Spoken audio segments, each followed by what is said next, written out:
Abrindo a sua Bíblia comigo no Evangelho de Mateus, capítulo de número 25.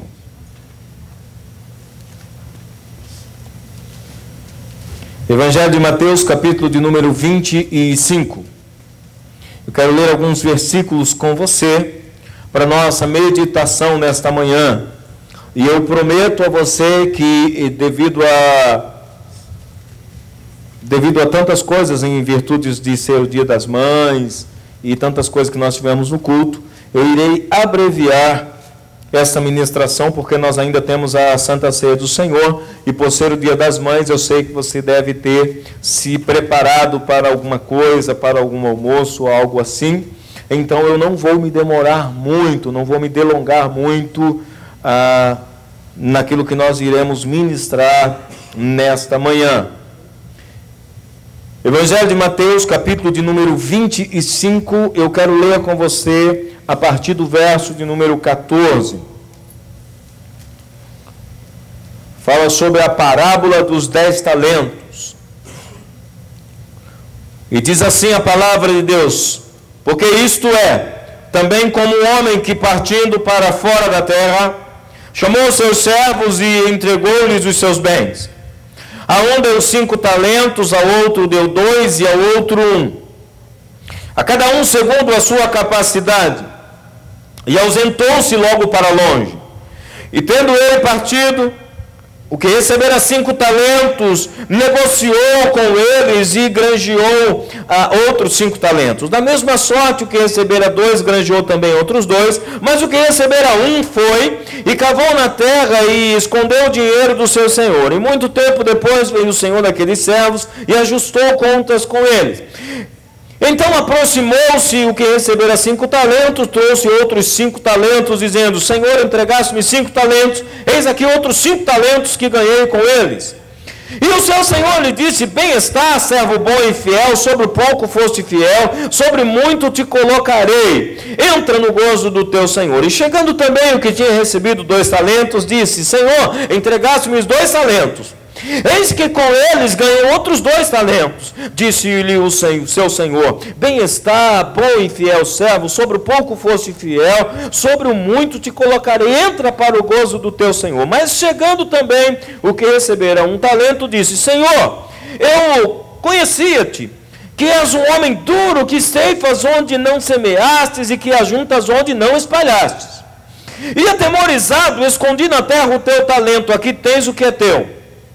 Respondendo, porém, o seu senhor, disse-lhes: mau e negligente servo, sabes que ceifo onde não semeei e ajunto onde não espalhei. Devias, então, ter dado o meu dinheiro aos banqueiros, e quando eu viesse, receberia o que é meu com juros.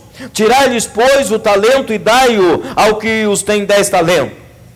Porque qualquer que tiver será dado e terá em abundância, mas o que não tiver, até o que tem lhe será tirado. Lançai, pois, o servo inútil nas trevas exteriores, ali haverá pranto e ranger de dentes. Amém? Que Deus abençoe a porção de sua palavra, você pode se assentar. Eu quero fazer uma oração antes de ministrar a palavra de Deus. Pai Santo, em o nome do Senhor Jesus, eu me coloco, ó Deus, em tuas mãos nesta manhã, como sempre faço.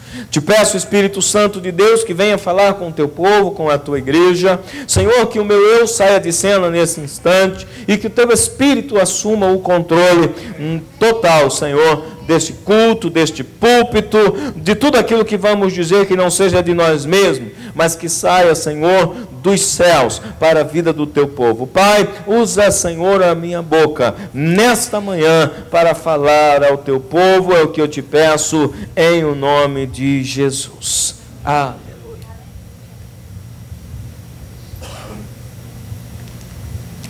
Eu gostaria, como eu disse a você, fazer uma breve consideração sobre esse texto. E eu não vou pregar nessa manhã propriamente dito. Eu quero apenas fazer uma breve meditação com você para abençoar o teu dia, a tua semana, e que você continue na presença do Senhor. Essa noite eu estava orando e eu ouvi uma palavra, uma frase vinda dos céus. Como que é isso, pastor? Não importa como que é, importa que eu ouvi. Eu escutei, e é sobre isso que eu vou falar, sobre o que eu ouvi. Eu estava orando ao Senhor, colocando algumas coisas diante de Deus, e eu ouvi audivelmente uma voz falando comigo: até que eu volte. Diga comigo: até que eu volte. E essa frase me chamou muito a atenção, primeiramente por vir de Deus, e segundo, porque às vezes nós passamos por cima dela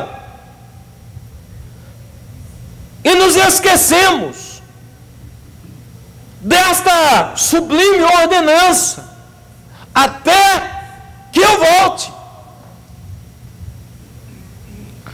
E é óbvio que eu estava orando a respeito do ministério, e é óbvio que eu estava clamando a respeito dos dias maus, porque os dias que nós estamos vivendo, amados, são extremamente dias maus. E essa resposta que eu recebi de Deus: até que eu volte. E eu disse: eu preciso compartilhar isso com a igreja. Eu preciso compartilhar daquilo que o Senhor tem falado comigo, para que a igreja entenda que o que está consumado é a obra da cruz. A obra da igreja ainda não está consumada. O trabalho do povo de Deus ainda não está selado. Nós estamos em trabalho. Nós estamos, amado, em um processo. Nós temos mandamentos a cumprir. Nós temos ordenanças a cumprir. Nós temos uma comissão a realizarmos. Nós temos uma missão, uma tarefa dada por Deus. E isso não está feito. Por mais que você trabalhe na obra do Senhor, por mais que você já tenha feito na obra do Senhor, a obra de Deus, amado, ainda não está acabada. A obra de Deus ainda não está terminada. A obra de Deus, amado, ela está acontecendo aqui e agora. A obra de Deus não está estagnada, mas ela está posta em movimento. Senhor, até quando? Até que eu volte. Até quando eu tenho que continuar fazendo o que eu estou fazendo? Até que eu volte. Até quando eu tenho que suportar? Até que eu volte. O texto que eu li com você é bastante sugestivo. E por que esse texto é sugestivo? Porque ele fala de servos chegados de um Senhor, servos muito próximos do Mestre. Jesus conta-lhes uma parábola, e me chama a atenção que Mateus relata a parábola dos 10 talentos. Mas uma coisa me chama a atenção em Mateus, especificamente em Mateus, é que quando você lê o contexto, não foram distribuídos 10 talentos, foram distribuídos 8 talentos. E por que se chama a parábola dos 10 talentos? Mateus a chama assim. Porque houve um servo que conseguiu ir além dos seus limites e gerar 10 talentos. Então, a parábola não é do que você recebeu. A parábola é a respeito do que você tem gerado. A parábola em si não é o que Deus tem dado a você, mas é o que você tem dado a Deus. A parábola, o título da parábola não é sobre o que Deus tem feito para você, não é sobre o que Deus tem liberado para você, é sobre o que você tem devolvido para Deus, é sobre o que você tem feito para Ele. É sobre, amado, um esforço da igreja, de corresponder à expectativa do seu Senhor. Deus depositou uma expectativa em mim e em você. Então o caso aqui não é o que Deus tem feito, é o que você tem feito. Porque nós somos mestres em chegarmos diante de Deus e até questionarmos o próprio Deus a respeito do que Ele tem feito para mim. Mas nós nunca ou quase nunca chegamos para Deus questionando o que é que eu tenho feito para você. Que frutos eu tenho dado? Que homem de Deus, que mulher de Deus temos nós sido diante do Senhor? Como tem sido o seu dia a dia com Ele? Qual tem sido a sua disposição na obra? Como você tem se gastado para Ele? Como que você tem correspondido a Ele? Eu fiz uma pesquisa breve e eu descobri que um talento era uma forma, uma tabela de medida, e que poderia ser de ouro, poderia ser de prata, poderia ser de cobre, poderia ser de metais nobres. A quantidade era relacionada à quantia desse montante. E fazendo uma breve pesquisa, eu descobri que uma pessoa, um bom trabalhador, ele demoraria 20 anos de salário para conquistar um talento. Era muito valioso o que Deus estava colocando na mão desses homens.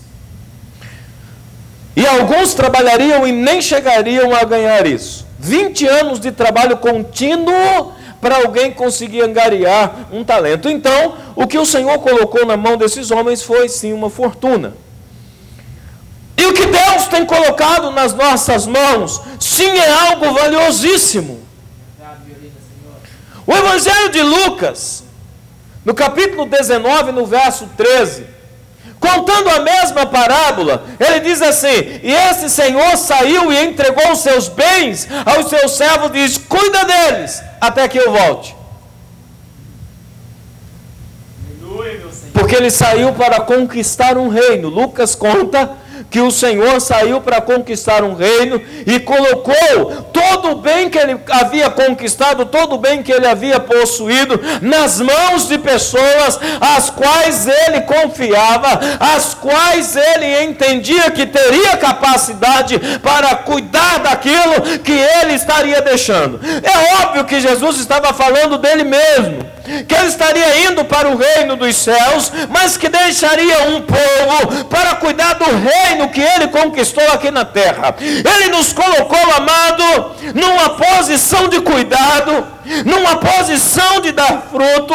Nós fomos eleitos administradores do reino de Deus, e há muitas pessoas que não entenderam ainda este princípio. Há muitas pessoas que não compreenderam ainda que tem sim uma missão, e que se você paralisar, o justo viverá pela fé, mas se ele recuar, disse o Senhor, a minha alma não tem prazer nele, porque o justo vive pela fé. Então não importa o desafio que você vai encontrar, o que foi entregue em tuas mãos é algo muito valioso para você desanimar, para você ficar temoroso, para você ficar tímido. É muito valioso o que Deus colocou nas suas mãos. Nós não temos tempo para temermos, nós não temos tempo, amado, para voltarmos atrás. Os tempos são maus e nós estamos caminhando para um encontro com o Senhor, e nesse grande e glorioso dia todos nós havemos de prestar contas. Deus colocou algo grandioso na sua mão. Havia um certo relacionamento, havia um grau de relacionamento aqui, e eu quero que você guarde isso. Havia um grau de relacionamento, por isso que houve uma confiança. Você conquistou o coração de Deus. Por isso que há um grau de relacionamento e há um grau de confiança entre você e Deus. As coisas têm acontecido de uma forma tão rápida. As trevas, amado, têm cobrido a terra, e isso é um fato. Amados, as coisas estão se ajeitando para que o anticristo reine. As coisas estão culminando para que isso aconteça. Pelo amor de Deus, igreja, entenda isso. A igreja, amado, muitas vezes, e eu quero abrir um parênteses aqui para dar-lhe um conselho, porque a igreja, eu vejo uma liderança muitas vezes desordenada, querendo assumir cadeias de comandos, querendo assumir cadeia de governo, porque o mundo está desgovernado. Mas não é papel da igreja assumir cadeia de comando governamental. Não é. Se você olhar para o mundo, olhe toda a liderança do mundo, todos os homens que têm se colocado como líderes do mundo, em todos os lugares do mundo, há um índice de rejeição enorme. Em todas as nações, se você perguntar, amado, de Polo Norte ao Polo Sul, ninguém está satisfeito com os seus líderes. E aqueles que se candidatam para assumir o governo, as pessoas estão assim: meu Deus, quem nós escolhemos? Ninguém presta. É assim ou não é? E aí a igreja vê uma lacuna e diz: vamos gerar homens de Deus para assumirem o governo. Está errado. Sabe por quê? Porque tudo que está escrito vai se cumprir. E é mistério que se cumpra. E é nesse ambiente, amado, que irá surgir o anticristo, que será um líder mundial carismático, um camarada que vai colocar ordem no mundo. Então é necessário que o mundo entre numa desordem. Agora, muito me admira uma igreja que tem um certo grau de relacionamento com o seu Senhor, não entender o cumprimento das Escrituras, alguns abandonarem os seus ministérios porque está difícil, alguns não quererem mais vir à igreja porque ninguém olha na minha cara, ninguém me reconhece. Eu acho interessante que agora, no tempo do fim, ainda haja pessoas com esse tipo de pensamento. Eu acho incrível que as pessoas não entenderam que sim, irá se cumprir, e não há nada que a igreja possa fazer para que isso não se cumpra, porque Ele mesmo disse que é a vontade do Pai, que assim seja. Por outro lado, a igreja não pode estagnar. Se nós não vamos assumir, a menos que tenha algum líder, algum pastor que queira ser o anticristo, porque para dar jeito no mundo só se for o anticristo, jeito momentâneo, né? Uma liderança carismática capaz de colocar ordem no mundo, segundo o que está no livro de Apocalipse, é a besta. E os homens de Deus estão abandonando o evangelho porque o poder é sedutor. Irmãos, está tão fácil entrar na política. Irmãos, está tão fácil assumir cadeias de comando, que não precisa muito para você assumir uma cadeia de comando. Mas não é para isso que Deus elegeu a igreja. Deus elegeu a igreja como administradores de talentos, como administradores de dons, para que gerenciar o reino de Deus.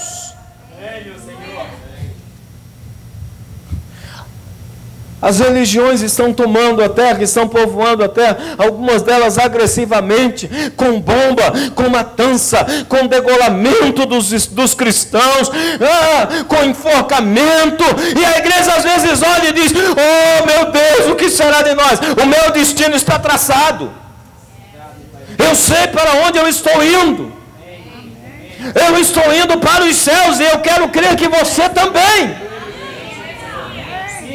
Então, igreja, muitas vezes estas coisas afligem a nossa alma, a economia, o governo, não sei o quê. E a igreja tem se esquecido quem ela é. A igreja não pode entrar numa crise de identidade. O que vai garantir você não entrar numa crise de identidade é justamente o tipo de relacionamento que você tem com o seu Senhor. Se você não tem relacionamento com Ele, sim, vai entrar em crise de identidade. Não vai saber quem é, vai servir a Deus por medo. Deus não quer que ninguém sirva a Ele por medo. Deus quer que você o sirva, porque você entendeu que o que foi colocado em tuas mãos é algo extremamente valioso. Não importa se quem está ao meu lado se desvia, não importa se quem está na liderança se desvia, não importa. Importa que eu tenho um relacionamento e a mim foi confiado algo valioso. As pessoas estão pondo as suas expectativas em suas lideranças. Pessoas estão pondo as suas expectativas na placa da igreja, na denominação. Aí a denominação se debandeia, a denominação perde a visão, e lá vai o crentão perdendo a visão junto, sepultando os seus talentos. Porque eu tive medo. O relacionamento com Deus não é um relacionamento de medo. Diga à pessoa que está do seu lado: o relacionamento com o Senhor não é um relacionamento de medo. Sim, meu Senhor. Aleluia, meu filho. Certo dia eu li num livro de uma escritora muito antiga, que já nem está mais viva, uma escritora americana. E ela escreveu no rodapé do seu livro a seguinte frase: Senhor, se eu te servir apenas por medo de ir para o inferno, me manda para lá direto. Eu achei muito forte essa frase. Mas se você está servindo a Deus apenas por medo de ir para o inferno, você está fazendo errado. Porque tem pessoas, amados, que estão preocupados apenas com o tempo do ajuste, com o tempo do juízo final, o ajuste de contas. A Bíblia fala de 3 tipos de servos. 3 tipos de servo e 3 tipos de capacitação. A Bíblia diz, amado, que o primeiro, que recebeu 5 talentos, ele não perdeu tempo. Aleluia, Senhor. Porque o relacionamento com Deus não era um relacionamento de medo. Ele se lançou no projeto de Deus. Ele não teve medo, porque ele disse: se o Senhor confiou, ele sabe o porquê ele confiou. Ainda que outros chegassem e dissessem: não faça isso, porque Deus vai pesar a mão. Ele diz: o meu relacionamento é de pai e filho, e de filho e pai. Eu conheço Deus a quem eu sirvo, meu relacionamento não é de medo, por isso eu me lanço sem medo. Há muitas pessoas que não estão se lançando por medo. Há muitas pessoas que estão, amado, se recantuando por causa da situação do mundo, porque a terra, amado, jaz no maligno, diz a palavra de Deus. Não espere nada de bom desse mundo, mas você ainda tem uma missão a cumprir. Aleluia, Senhor. Presta atenção. O seu trabalho como igreja não é deter o avanço das trevas. Não. O trabalho da igreja é arrancar tantos você possa das garras do inimigo. Esse é o teu trabalho. O meu trabalho, amado, não é deter o crescimento do muçulmanismo, não do islamismo, não é. O meu trabalho é pregar o evangelho a tantos quantos eu possa.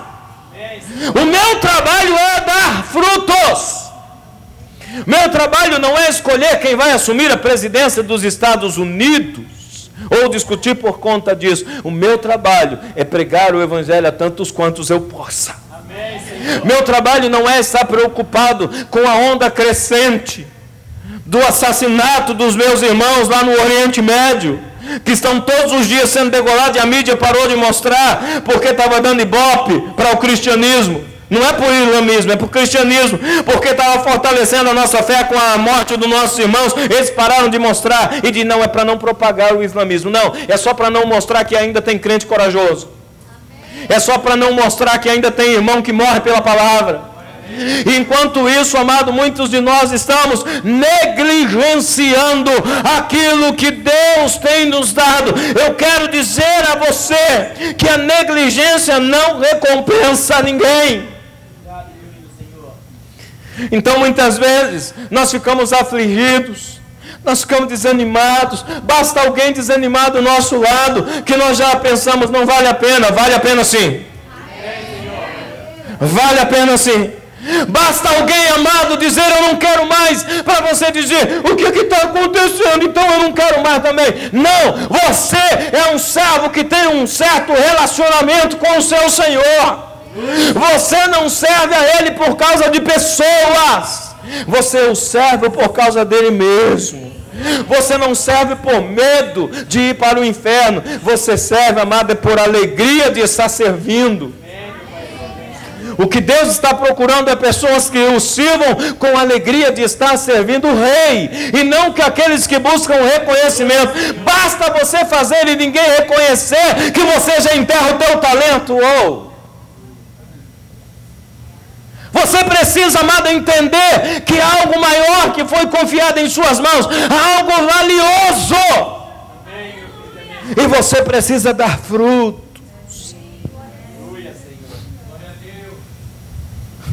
Até que eu volte, disse ele. Tempos depois, amados, vem o ajuste de contas. Alguns, amados, têm perdido o senso de responsabilidade. Eu não sei se você sabia, mas você tem uma responsabilidade a respeito desse reino. Diga para a pessoa que está do seu lado, para ele nunca mais esquecer, diga, você também é responsável pelo avanço do reino. Você também é responsável pelo avanço do reino de Deus. E o reino de Deus não é aparência, não é comida, não é bebida, não é tesouros, não é governo terrestre. O reino de Deus é a justiça divina. O reino de Deus, amado, já chegou. Quando Jesus estava expulsando demônios, e acusaram ele de expulsar demônios pelo espírito de Beelzebul, em Mateus capítulo 12, Jesus disse assim: se eu expulso os demônios pelo dedo de Deus, então é chegado até vocês o reino já está entre vós. E Deus tem constituído administradores nesse reino, homens, amados, que choram, homens que sofrem, homens que levam a cruz, mas não olham para a direita nem para a esquerda, a fim de agradar aquele que o alistou, diz a palavra de Deus. Aleluia, Senhor. Irmãos, alguns desanimam por causa da falta da multidão. Eu gosto da Bíblia porque muitas vezes algumas passagens bíblicas são tão irônicas. Como, por exemplo, no batismo com o Espírito Santo, em Atos 2, a descida do Espírito Santo. A Bíblia diz assim: e havia ali uma multidão de quase 120 pessoas.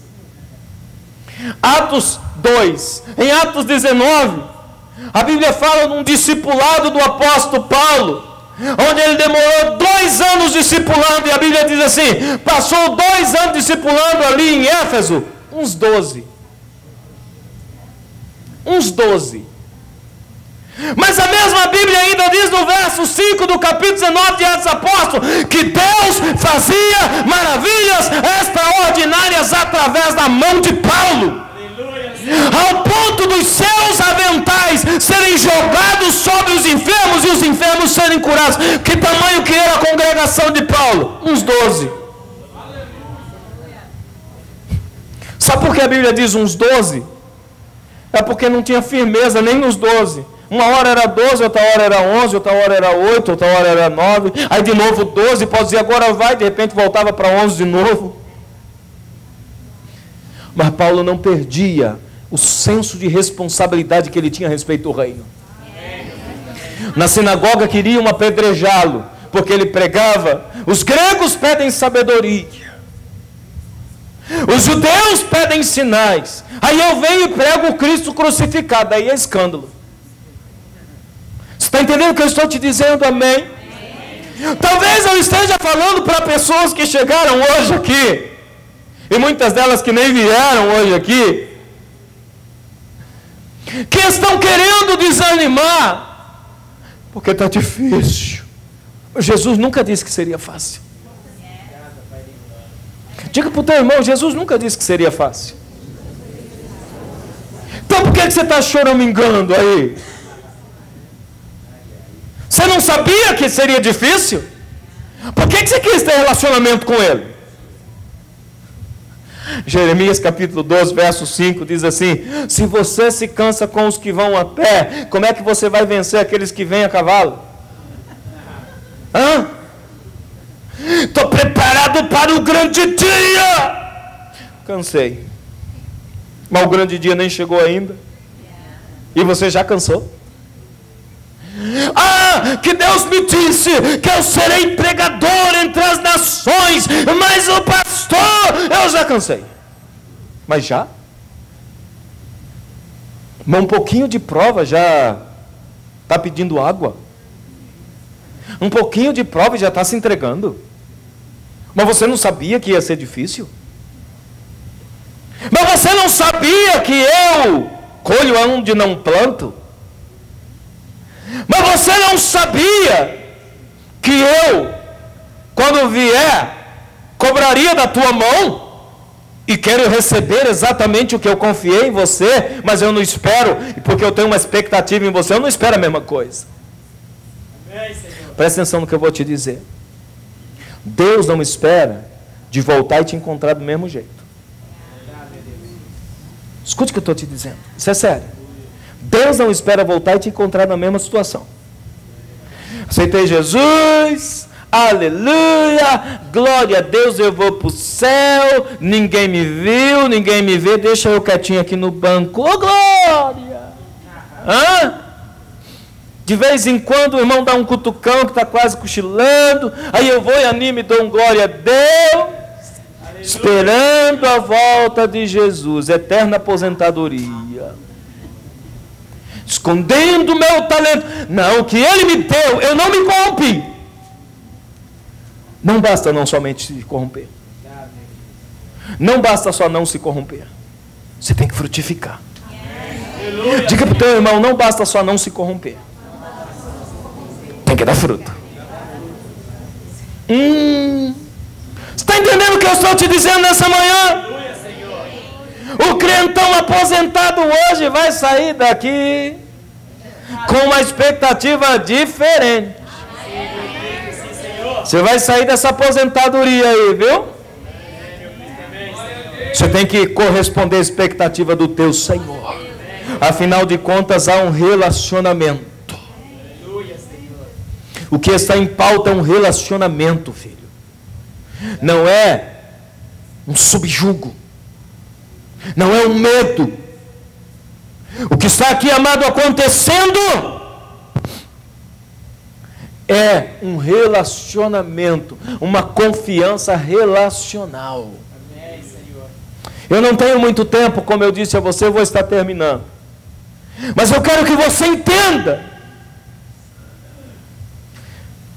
que haverá um dia em que Ele virá e Ele terá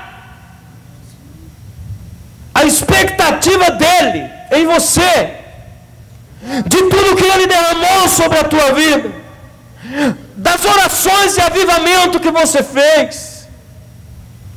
Quantas vezes você disse: Senhor, me toca, e Ele veio e te tocou e você não fez nada com esse toque. Quantas vezes você orou e disse: Senhor, me enche, e aí você falou em língua, se esbaldou, alegrou o seu coração, saiu da igreja feliz da vida, voltou para casa cheio, e aí consumiu esse cheio durante a semana, e voltou no próximo domingo vazio de novo. pastor, mas é que é difícil. Jesus nunca disse que seria fácil. Eu quero te dizer nessa manhã, querido, que quando nós não correspondemos à expectativa divina, nós destruímos relacionamento com Deus.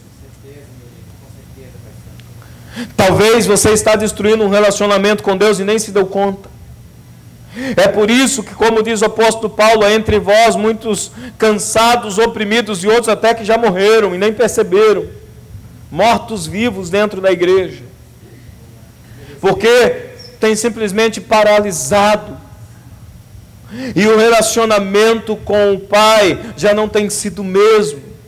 Por causa, amado, de aflições. Deixa eu te dizer uma coisa, não busque colocação no reino, porque o reino de Deus não é feito de posições.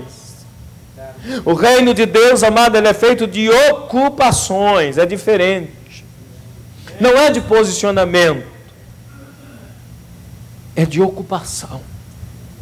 O que você está fazendo? Pastor, mas até quando? Até que eu volte. Bem-aventurado é o servo bom e fiel, que persevera até o fim, até que eu volte. Se eu encontrar o tal servo fazendo assim, ele será bem-aventurado, disse o Senhor Jesus. Entra para o gozo do teu Senhor. Relacionamento com o Pai. E aí ele está falando, amado, de uma abundância. Ele está falando, amado, de exceder e muito as tuas expectativas, inclusive, do que você esperava alcançar em Deus. Quando você, amado, se compromete com o reino, quando você se compromete com aquilo que foi entregue nas tuas mãos, você não faz relaxadamente. Porque o que faz relaxadamente, e não importa a desculpa que você vai dar para o teu Senhor, para você fazer, Ele não aceita desculpas. Mas se você faz relaxadamente, a Bíblia diz que você se torna maldito. Porque maldito é o que faz a obra do Senhor relaxadamente. Maldito é todo aquele que faz a obra do Senhor relaxadamente. Então eu não posso negligenciar o meu relacionamento com Ele por causa de alguns. Por quê? Porque quando Ele vier, Ele não quer desculpas. E nós somos mestres em desculpas, não somos? Até quando nós erramos, nós não assumimos as nossas culpas. Até quando nós erramos, na grande maioria das vezes, nós temos uma desculpa na ponta da língua para dizer o porquê que nós falhamos. Mas quando alguém é confiado em tamanha incumbência, é porque há uma expectativa nele. Deus gerou uma expectativa ao teu respeito. Diga para o teu irmão, Deus gerou uma expectativa ao teu respeito. Deus, amado, não se convencerá com as tuas desculpas, com as minhas desculpas. Eu sempre conto a história de que lá em Limeira nós ministrávamos numa congregação, em duas, aliás, e numa delas tinha um tecladista, mas ele não chegava na hora para nada. Irmãos, ele nunca chegou num horário, nunca. Mas ele tinha cada desculpa que eu acho que ele achava que ele estava convencendo. Era uma melhor do que a outra, para justificar o seu relaxo. Até que um dia eu chamei ele e falei assim, escuta aqui, rapaz, deixa eu te perguntar um negócio. Você acha mesmo que eu estou acreditando em tudo que você está falando? Para de usar a tua criatividade para o mal. E usa-a para Deus. Por que você está dizendo isso, pastor? Eu estou dizendo isso, filho, porque você não pode parar de pregar. Porque você não pode parar de anunciar o Evangelho. Eu estou dizendo isso, deixa a abelha lá. Eu estou dizendo isso, eu já vi ela desde ontem e não consegui, já a vi desde ontem e não consegui matar. Então, deixa ela lá. É de Deus e foi Deus que colocou ela aí. Só fique esperto e amém. Olha para mim. Deus tem gerenciado a sua vida com uma expectativa maravilhosa em você. Deus depositou em você coisas tão valiosas que só o Espírito Santo conhece e consegue avaliar. Mas se você tiver um relacionamento verdadeiro com Ele, você vai entender que tudo irá se cumprir o que está escrito, inclusive o avanço das trevas.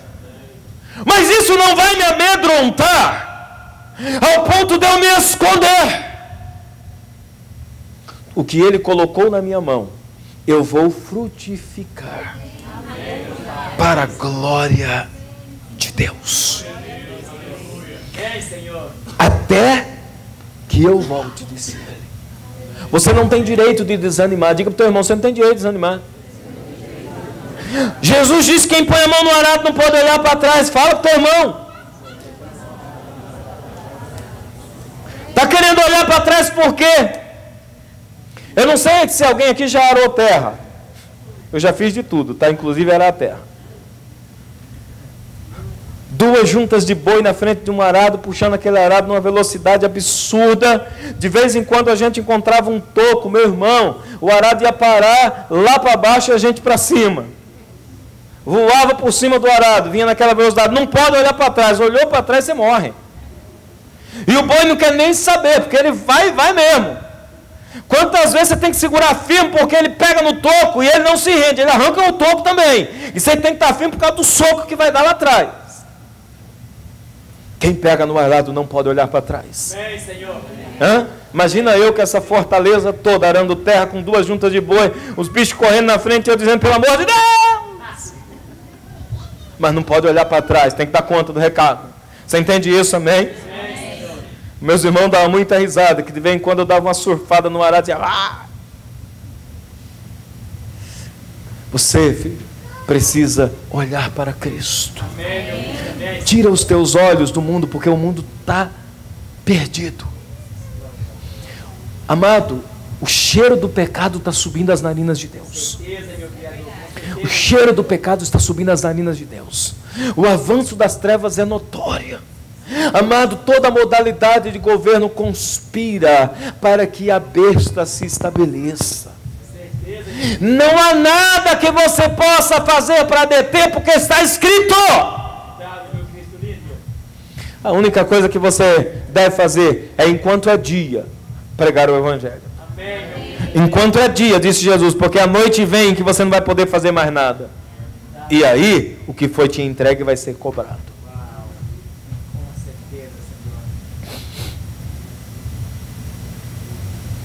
Nessa manhã, eu gostaria de passar a Santa Ceia do Senhor e gostaria de pedir aos ministros que se posicionassem.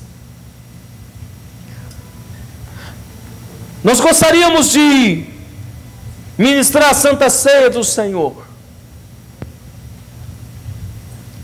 falando da importância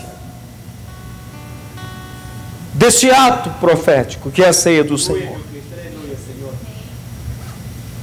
que é justamente a celebração da graça, a celebração do relacionamento, de alguém que entende, amado, que não está se relacionando apenas com homens, mas está se relacionando com o divino. A Santa Ceia é para lembrar, querido, que você não está apenas se relacionando com pessoas, mas você está se relacionando com o divino, que você foi chamado para esta ceia, que você foi chamado para esta comunhão, porque Ele tem expectativas em você,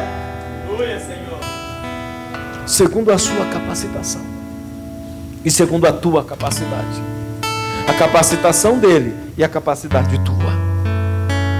Santa Ceia, amado, é um momento, é um memorial para nos lembrarmos disso. Jesus, quando ministrou a ceia, disse assim: anunciai até que eu volte. Então, todas as vezes que nós comemos desse pão e bebemos desse cálice, nós anunciamos a volta de Jesus até que eu volte, disse ele. É um anúncio. É um comprometimento com aquilo que eu acabei de dizer para você. Então, quando você se apropriar do corpo, e o apóstolo Paulo diz, discernindo o corpo de Cristo, entenda que você está reafirmando a tua aliança de frutificar. Que você está reafirmando a tua aliança com Deus de não ser negligente, de ser alguém que vai corresponder à expectativa do Senhor do reino. Se você não está disposto a esta aliança, então não pegue desse pão e não pega desse cálice, por favor. Se você vai fazer por mera religiosidade, como servo mau e infiel que escondeu o talento, não faça. Por quê? Porque come e bebe para a sua própria condenação. Aquele homem servia por medo, e o juízo veio. O juízo temerário que ele tanto temia foi o que aconteceu sobre ele. E o Senhor diz: aparta-te de mim e vai aonde há ranger de dentes eternamente. Então só se aproprie da Santa Ceia discernindo o corpo de Cristo. Eu lamento muito que nessa manhã muitos irmãos que saíram da ceia, que muitos irmãos pularam a ceia. Lamento muito. Nós temos aqui 50% da igreja hoje que não veio para ceiar. Eu não me responsabilizo por esse sangue, porque eu tenho ensinado, eu tenho pregado. Quem muito é dado, muito será cobrado. Mas aquele que tem pouco, disse Jesus, está aqui no texto, até o pouco que tem será tirado e dado a quem tem mais. Eu preciso grifar, ressaltar a importância da Santa Ceia nesta manhã. Porque muitas vezes nós pensamos que tomar a ceia do Senhor é um ato convencional, religioso, é algo bonito, não é? Mas é muito mais do que isso, é a reafirmação de uma aliança, de um comprometimento, que eu tenho uma responsabilidade no reino. O apóstolo Paulo diz assim, em 1 Coríntios capítulo 11, verso 23. Porque eu recebi do Senhor o que também vos ensinei, que o Senhor Jesus, na noite em que foi traído, tomou o pão, e tendo dado graças, o partiu e disse: tomai, comei, isso é o meu corpo, que é partido por vós, fazei isso em memória de mim. Semelhantemente, também depois de cear, tomou o cálice, dizendo: esse cálice é o novo testamento no meu sangue, fazei isso todas as vezes que beberdes, em memória de mim.